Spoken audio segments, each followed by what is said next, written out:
पहले के गांव के देहाती गीत हम लोग गाने जा रहे हैं। पुराना गीत है जबकि शादी ब्याह में जो लड़का के परछावन होते जब कथी हो जैसे लड़का बैठ जाता पालकी पर तो अपना माई के भुला जाता। माई कितना दुख से पूछता देखी गाता। वही हम लोग गीत गाने जा रहे हैं। ना माही ना बबुआ दूधावा पियवनी छव महीना प्रतिपाल नव महीना बबुआ दूधावा पियवनी छव महीना प्रतिपाल दूधावा के लिखावा बबुआ हमसे ना दिहल जाल ससुरारिया के देश दूधावा के लिखावा बबुआ हम के ना दिहल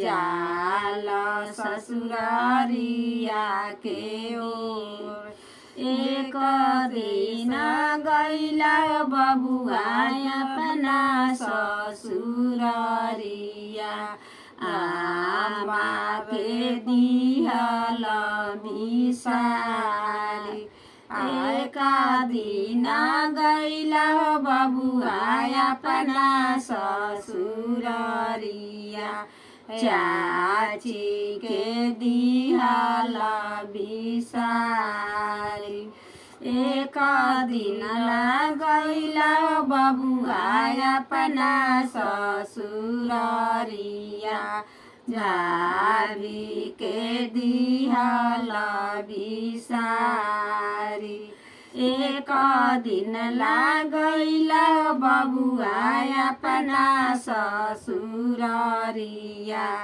दीदी के दिहल बिसारी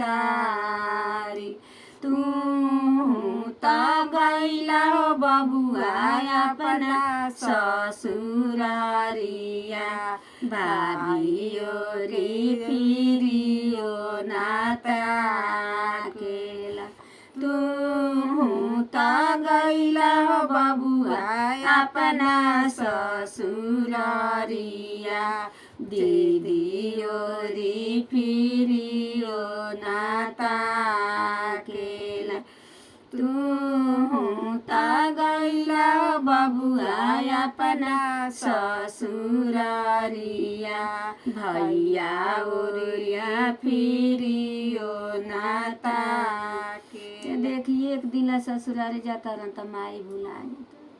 परंपरा चल रहा आजकल तो यही हो रहा बा ना।